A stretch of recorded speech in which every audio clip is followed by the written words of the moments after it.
Olá, sejam bem-vindos a mais um podcast do Saúde e Longevidade, mais um episódio. Hoje nós temos convidados especiais aqui, a gente vai conhecer um pouquinho da história da doutora Heloísa Perry e também do Dr. Rafael Perry.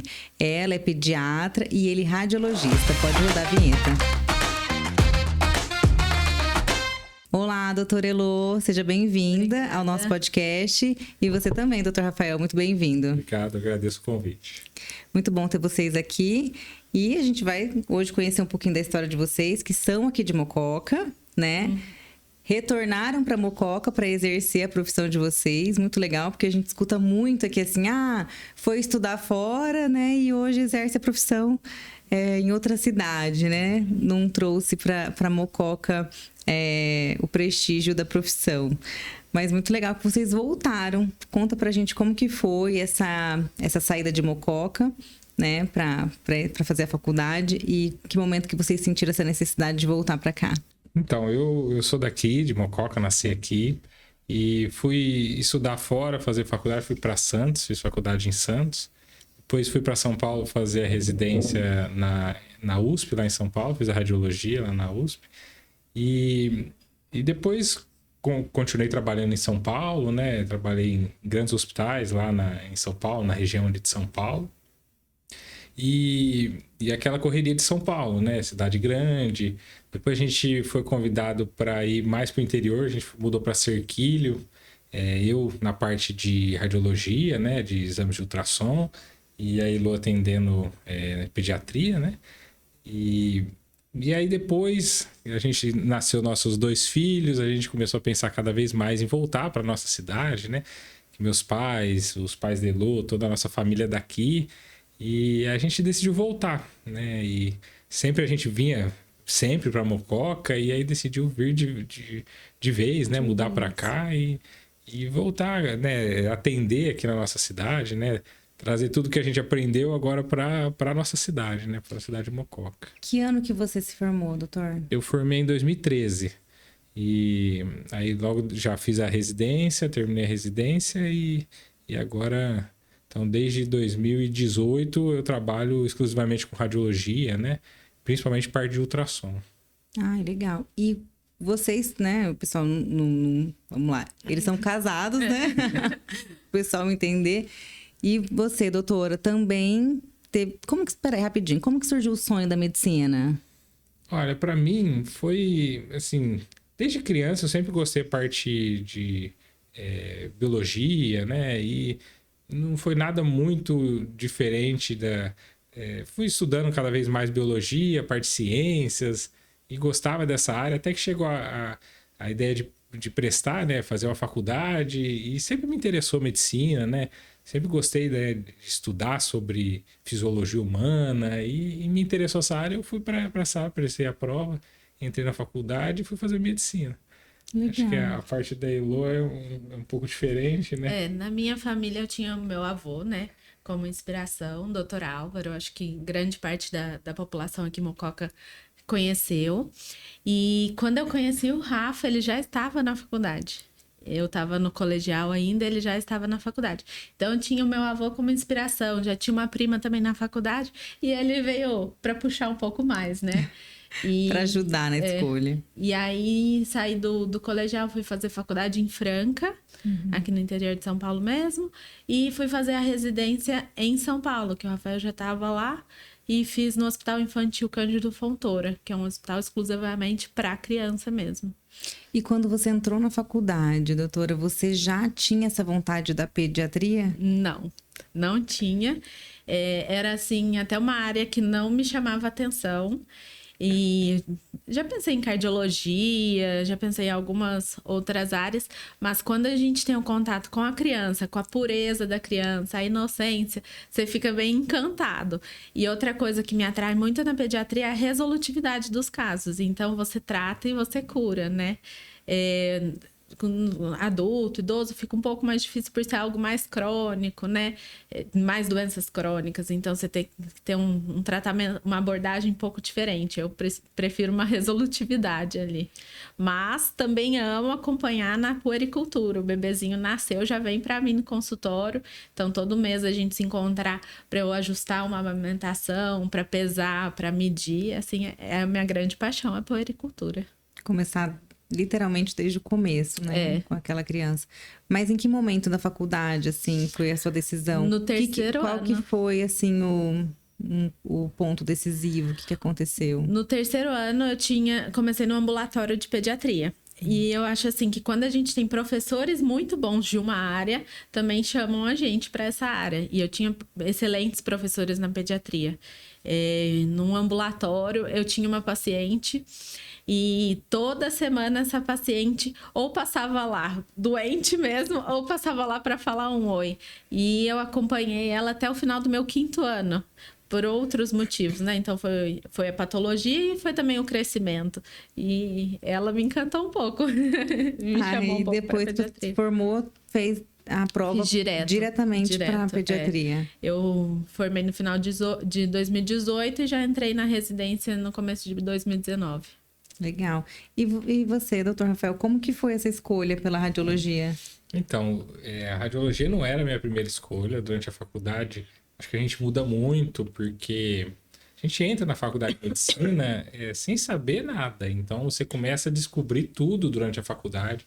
Então, no primeiro ano, por exemplo, eu pensava em fazer cardiologia, porque estava estudando parte de fisiologia do coração, e você acha que é incrível. Aí depois eu fui mudando para cirurgia, depois eu mudei para ginecologia. Acho que cada hora que ia passando no meu, eu ia mudando.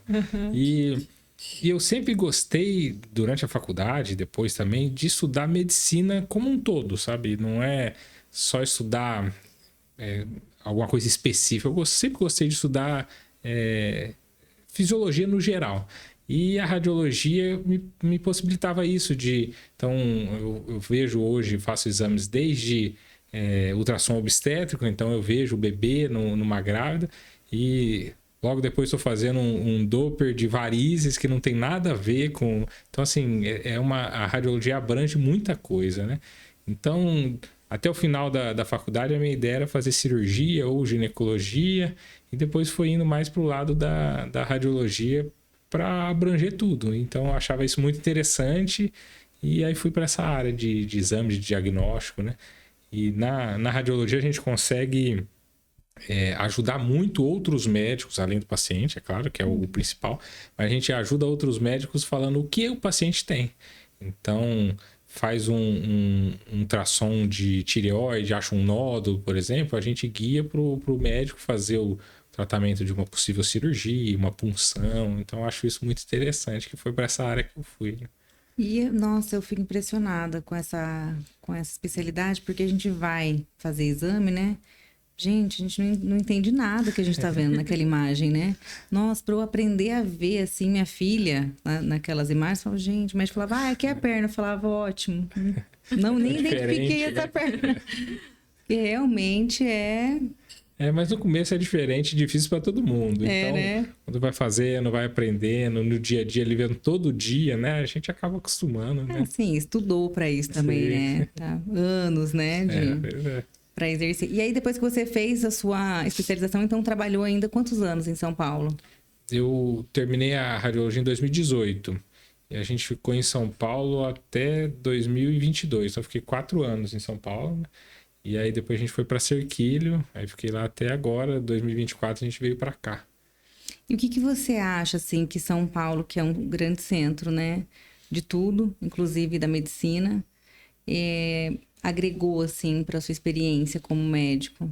Eu acho que lá a gente ganha uma experiência muito grande, porque tanto na minha formação, né, na residência na USP, lá no Hospital das Clínicas, a gente vê casos do país inteiro. Então, casos literalmente do país inteiro que vão para lá para poderem ter uma resolutividade, né? E muitas vezes casos cirúrgicos ou não. Então, acho que tanto na parte da residência, a gente vê muitos casos complexos, né? E continuar trabalhando em São Paulo, trabalhei em grandes hospitais lá, como Hospital Paulistano, Samaritano, hospitais da Rede D'Or, que também tem um volume muito grande de pacientes, né? Então, eu acho que isso possibilita a gente estudar e aprender cada vez mais, né? E com essa ideia, a gente veio para Mococa justamente para trazer essa experiência que a gente tem fora, né? Para ajudar os pacientes, né? Da nossa região, da nossa cidade, né? Exato, e Mococa ganha muito com isso, né? Porque você traz uma experiência gigantesca no seu currículo, né? Que hoje agrega para a cidade que precisa, né? Sim. De médicos experientes, né? Atualizados, enfim. Com certeza, a ideia é justamente essa mesmo. E como que está sendo para você esse início agora aqui em Mococa? Porque vocês acabaram de chegar, né? Foi agora em abril. Sim, abril. Ou seja, mês passado, né? Sim. Nem esquentou a cadeira ainda. Como que está sendo esse seu retorno e qual que é a sua projeção aí de início? Como que você vai começar? Vai focar em alguns exames? Como que vai ser essa sua chegada na cidade? A gente tem eu estou trabalhando ali na clínica Lavitar, a clínica junto com a doutora Paula, ginecologista, a doutora Isabel também, cirurgião vascular, e o aparelho de ultrassom numa das salas, né, da clínica, e lá a gente está fazendo ultrassom de tudo. Então, desde o ultrassom obstétrico, a parte mamas, transvaginal, né, a parte mais ginecológica, os exames vasculares no geral, né, Doppler, tanto arterial, venoso, varizes, e outros também como o abdômen, parte músculo esqueleto, então articulações, ombro, joelho, né? A ideia é, junto com o aparelho de ultrassom, a gente consegue fazer diagnóstico do corpo inteiro, né? Então, fazendo ultrassom das mais variadas partes do corpo, né? Mas ali, doutor, você vai atender exames de qualquer paciente, de qualquer colega médico. Exatamente. Você não é exclusivo da clínica Lavitar. Ali é onde a gente trabalha, mas dá exames de todos os médicos da rede de Mococa, região, a gente faz de todo mundo. Legal. E você, doutora Elo? Eu vou atender a partir de semana que vem, porque eu tô terminando a minha licença maternidade. Ainda está chegando. Não, a gente tá com um bebezinho de 2 meses em casa aqui, plena. Então, tô terminando a minha licença e vou começar a atender a partir de semana que vem, na clínica da doutora Nayara Marques. Lá na CSI. Isso. E, inicialmente, vou ficar ali no consultório, mas planejo também o hospital, né? A parte dos plantões da Santa Casa. E até a rede pública também, porque é um pessoal que eu gosto bastante de trabalhar. Eu gosto dessa interação e de pegar como eu falei na puericultura, né? O pequenininho e ir acompanhando. Né? Então, vou para a rede pública também. E, doutora, você também trabalhou um tempo em São Paulo. Trabalhei. Clínico lá. E como que foi essa experiência sua em São Paulo? Como o Rafa disse, assim, São Paulo é um centro, então a gente recebe paciente do país inteiro. Dos mais variados casos, e na região do hospital que eu estava era uma região bem carente, então o movimento era bem grande. Tive contato com diversas patologias em todas as áreas da própria pediatria, né? Então, a parte de hematologia, pneumologia, neurologia infantil, a gente passa por todas as áreas e foi, assim, bem rica a experiência. Falando nisso, vocês trabalharam já estavam formados na época da pandemia? Eu estava na residência. Eu já tinha terminado já. E trabalharam na linha de frente? Também. Só com a pediatria, mas estava assim. Eu já estava trabalhando em radiologia, né? A parte de radiologia. E a gente via muita, principalmente tomografia, na época, nos hospitais que eu trabalhava, tomografia de tórax, né? Que foi... tinha muita coisa, né? Bastante casos graves, alterados, né? Foi uma época bem difícil, né? Foi bem difícil. Sim. E essa época você atendeu as crianças? Na primeira onda, não foi uma onda que atingiu muito a pediatria, né? Então, o movimento caiu bastante. Só que a gente estava, sim, atendendo. Então, chegava, claro, crianças com Covid, a gente estava atendendo, sim. Agora, a segunda onda para a pediatria foi um pouco pior. Aí... Mais crianças, né? Muito mais. Aí o movimento aumentou bastante e eu continuava na residência, então atendi bastante. Eles iam praticamente direto para nossa UTI. E, nossa, não deve ser fácil, né? A gente viu um adulto com Covid, já era difícil. Uma criança, então, E assim, eu já tinha o sonho de ser mãe, né? Então, a gente se coloca no lugar da mãe, né? Que tá vendo tudo isso. E ter passado pelo Covid, assim, antes de ser mãe, acho que pra mim foi, acho que menos pior. Porque se eu já fosse mãe nesse momento, eu acho que eu sofreria muito mais. Bom, você é mãe, você sabe, né? Quando a gente vê o nosso filho doente, a gente quer tirar deles e colocar na gente. E a minha parte na pediatria, depois que eu me tornei mãe, mudou muito. É muito fácil a gente... visão. Porque é muito fácil a gente pegar o livro, ler, né? Ou um novo artigo científico que saiu ali, a gente lê, vê o que tem que seguir. Mas a hora que a gente põe em prática, né? E na hora que a gente vê que o nosso filho não é um robô para seguir todas aquelas ordens, né? A gente acaba mudando. Então... Mudou a sua visão. Ah, completamente. Então, se eu tivesse passado a onda do Covid ali, já com os meus filhos, eu acho que eu teria sofrido ainda mais com os meus pacientes. Com as crianças. E a tua ideia desse acompanhamento desde o início, você sugere para as mães gravidinhas que já tenham uma visita na pediatra antes do parto? Com certeza. Como que é essa indicação? Toda grávida deveria passar com o pediatra no 3º trimestre de gestação. Então, ali em torno de 34, 36 semanas, já é o primeiro contato. Até para você criar uma empatia, para você ver se vai ser aquele pediatra mesmo que vai seguir seu filho, para tirar dúvida. Então, assim, é uma conversa bem gostosa. Não é uma consulta, né? É uma conversa, Sim. Você vai se apresentar e já começa a tirar dúvidas ali mesmo. Eu tenho, assim, os meus materiais que eu fiz na minha gestação que eu uso com as minhas pacientes. Então, a lista do que levar para a maternidade, quais produtos de higiene que a gente usa ou não. Então, é uma conversa bem legal que eu acabo entregando até uns folhetinhos, uns materiais. E para fazer parte também desse acompanhamento depois. Porque imagina você não conhecer o pediatra que vai acompanhar seu filho, também acaba sendo mais difícil, né? Não, nem me fale. Minha filha começou a chorar muito depois que a gente foi pra casa, eu não sabia o que fazer. Aí você liga pra quem, né? Exatamente. Vai ligar pro ginecologista? Exatamente. Né? E não vai por mais que não seja algo patológico, né? Que por vezes não é, porque o bebê também tá aprendendo, né? Que ele saiu ali da barriga da mãe.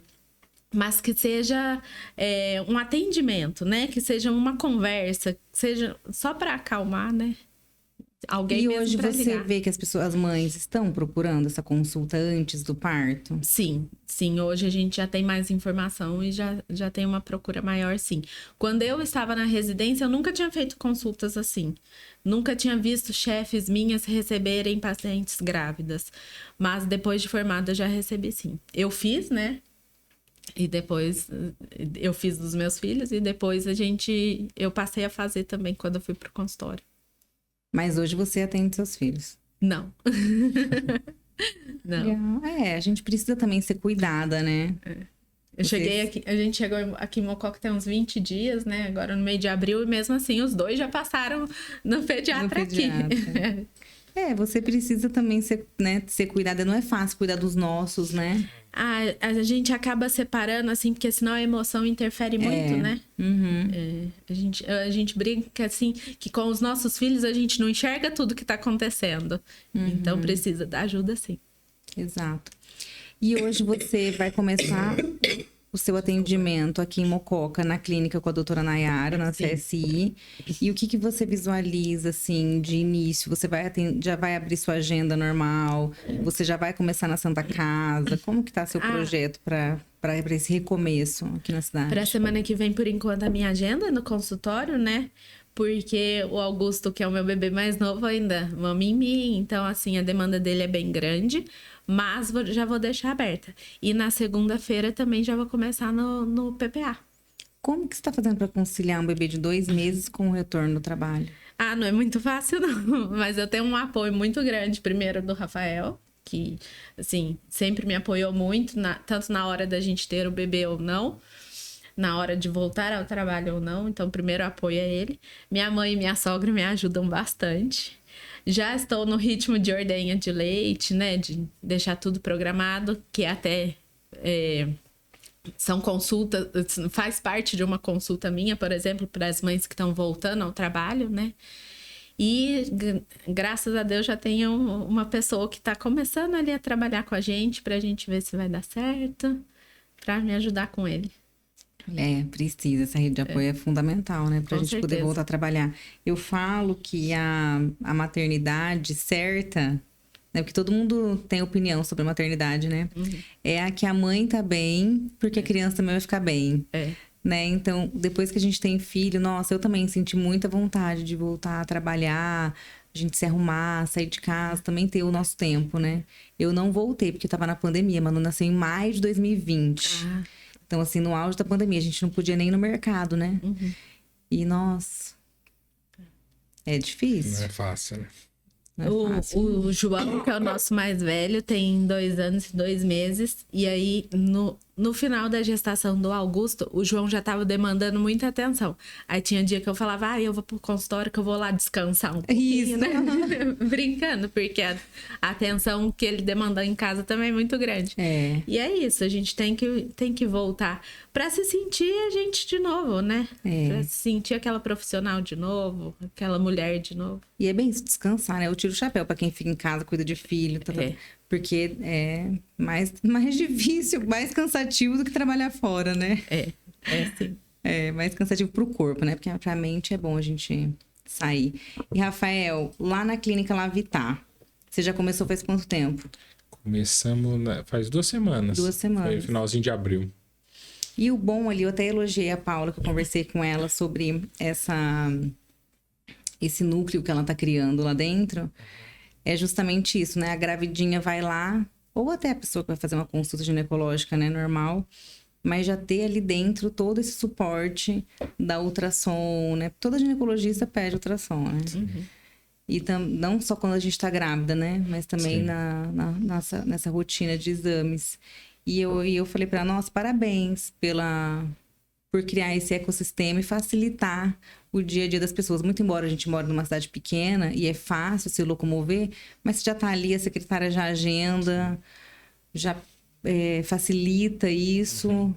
Até quando a gente decidiu que iria voltar, né, pra Mococa, e a gente veio, né, ver o que ia fazer, onde ia fazer, e aí teve a oportunidade de a gente conversar com a doutora Paula, né, e acho que encaixou perfeito ali, né, então ali na clínica, o serviço que a gente presta de ultrassom, acho que agrega demais para os pacientes, né? É o que você falou, é muito fácil, né? Então o paciente passa em consulta, consegue fazer o exame na própria clínica, né? E lá na clínica, a gente tem a ideia de fazer o ultrassom, como sou eu mesmo que faço, o paciente já leva o resultado na hora, né? Então, muitas vezes, precisa de uma volta mais rápida com o médico, né, com a doutora Paula ou com o médico solicitante, e aí consegue deixar esse fluxo mais rápido, né? Então, acho que facilita muito para o paciente. Facilita. Hoje, qual que é o exame, assim, que você mais faz? Que você acha que é o mais pedido pelos médicos? Qual que é o exame que mais realiza? Olha, eu acho que varia bastante. Mas por estar ali na clínica, né, da doutora Paula, tem muito exame ginecológico, né? Então, muitas pacientes com queixa ou não, que às vezes vai fazer exames de rotina, parte de check-up mesmo, manual, né, que muitas mulheres fazem. Então, acho que ali, principalmente exames de transvaginal, exames de mamas também, né? Mas no geral a gente faz... É bem variável, né? Mas acho que por estar ali dentro da clínica, a gente acaba fazendo mais parte ginecológica, né? Aqui você até colocou na sua divulgação, né? Que hoje você está fazendo ultrassom de, né, várias regiões, né? E também a ultrassom com Doppler. Isso. Qual que é a diferença de um procedimento para o outro? O ultrassom, a gente divide entre ultrassom modo B e ultrassom com Doppler. O ultrassom modo B é o exame geral sem a parte vascular. Então, assim, o exame com Doppler a gente avalia principalmente os vasos, né? O fluxo sanguíneo, para ver se tem alguma dilatação, algum aneurisma, ou se tem alguma estenose, algum fechamento de vaso, trombose, esse tipo de coisa são exames com Doppler. E o exame sem Doppler, que é o modo B, a gente vê parte geral, né? Então, aí são exames de abdômen, aparelho urinário, transvaginal. Mas a parte Doppler é para avaliar fluxo sanguíneo, então parte de vasos, né? E é o mesmo equipamento? Sim, é a mesma coisa. O aparelho de ultrassom que a gente tem lá é um aparelho muito novo, né? É de tecnologia bem avançada, né? Então, pelo software do aparelho, a gente consegue fazer naquele aparelho exames de todas as áreas, né? Então, a gente muda no aparelho ali as características do exame com Doppler ou sem Doppler, e a gente consegue avaliar tudo no mesmo aparelho. Eu tô lendo aqui, eu nem sabia que existia, por exemplo, ultrassom do cotovelo. Sim, né? Punhos, mãos, joelho, tornozelo. E é bem comum, é bem pedido também. Principalmente quem pede muito são médicos ortopedistas, reumatologistas. Então, às vezes o paciente está com uma dor no ombro ou uma dor no cotovelo, no punho. O ultrassom a gente vê muito bem as estruturas superficiais. Então, a parte de tendão, músculo, de ligamentos também, alguns ligamentos a gente consegue ver. Então, o ultrassom também é um exame que a gente consegue fazer o exame com o paciente falando onde que dói. Então, às vezes o paciente fala, tô com uma dor no ombro, mas exatamente onde que dói? Dói quando você levanta o braço, dói quando põe o braço para trás, o braço para cima. Então, a gente consegue avaliar exatamente onde o paciente aponta, né? Diferente de outros exames, né, como o raio-x, a ressonância, que existem algumas indicações precisas para esses exames. O ultrassom a gente consegue avaliar com o paciente nos mostrando onde que dói, o que aconteceu. E eu acho que isso aí ajuda bastante para a gente fechar um diagnóstico, para chegar o que está acontecendo, por que está doendo, entendeu? Sim, o paciente faz acordado, né? Ele consegue exatamente. acompanhar o procedimento. E consegue mostrar o que está acontecendo, né? Sim. E, Elô, você falou pra gente que a sua ideia é atender o pacientinho, né? Desde quando ele nasce e ele tem que ir na primeira visita do pediatra. Quantos dias de vida o pacientinho precisa ir no pediatra? O ideal é que seja de 7 a 10 dias de vida a primeira consulta. E aí a gente vai avaliar se é um paciente que está mamando na mãe, se não, se já está ganhando peso ou não. A gente pode pedir um retorno breve com 15 dias e depois passa a ser a cada 30 dias, né? Depois uma consulta por mês. E você você também vai ajudar as mães nesse período de amamentação? Como que é essas primeiras consultas, assim, Isso a gente tem que tentar colocar o bebê para mamar na hora, né?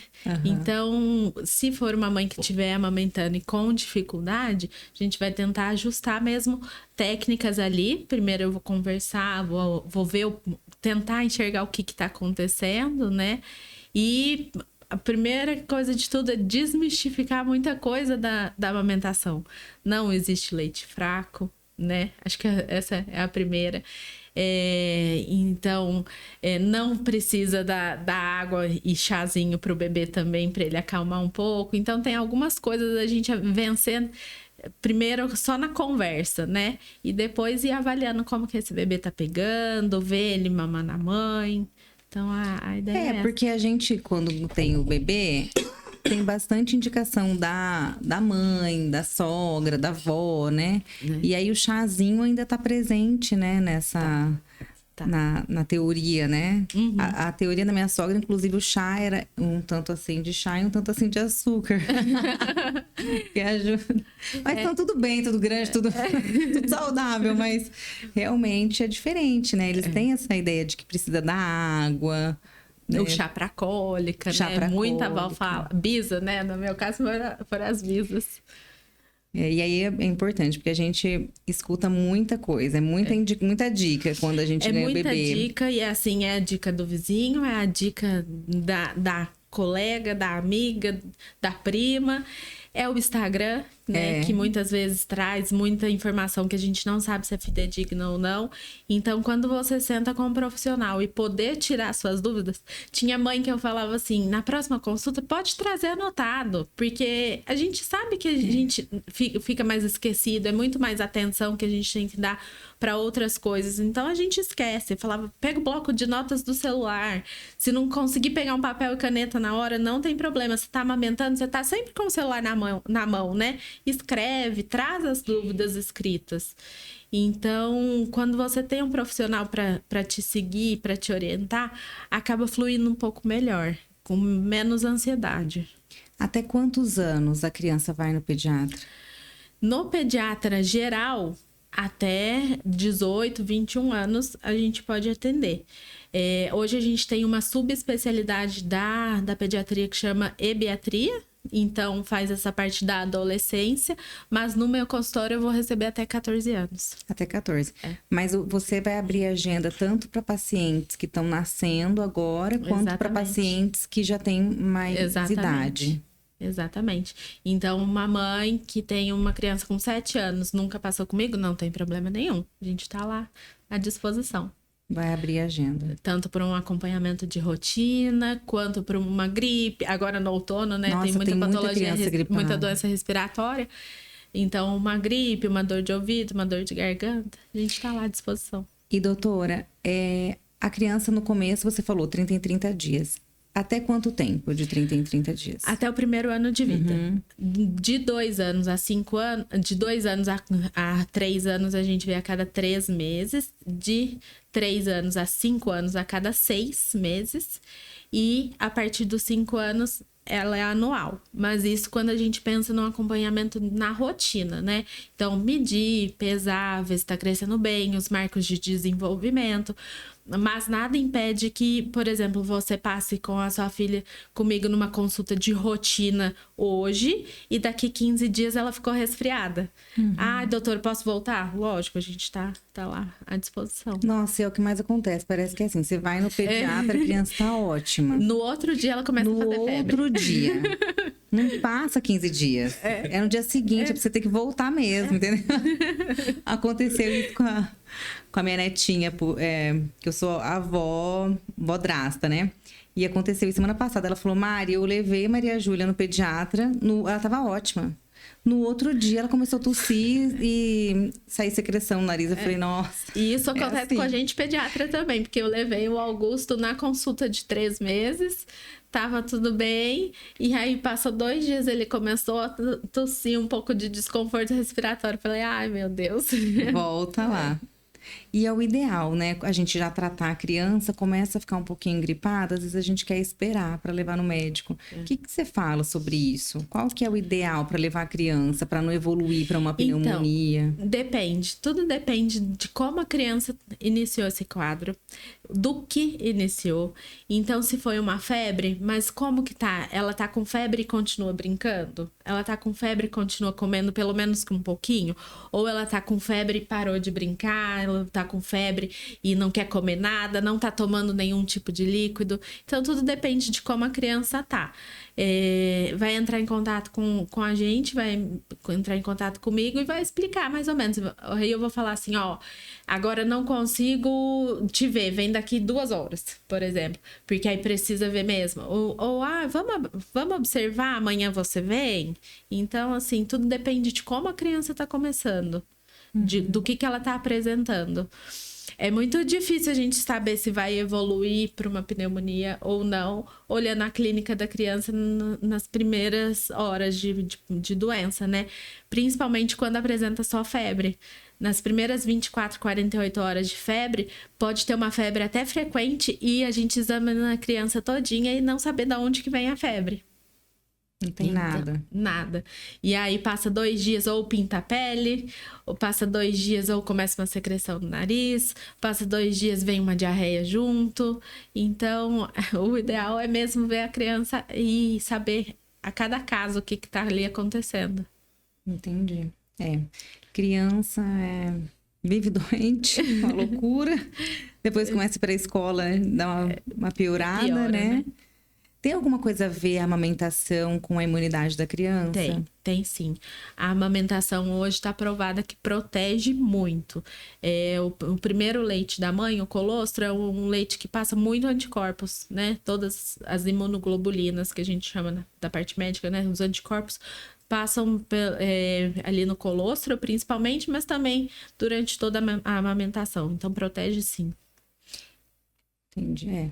É um assunto pra gente falar no podcast, porque é muita coisa, né, em relação à criança, amamentação, mitos, verdades, né? Porque hoje você falou da questão do Instagram, da rede social em si, né? Do Google, que também traz muita desinformação, né? Hoje as pessoas colocam o sintoma na internet pra ver o que toma de remédio, né?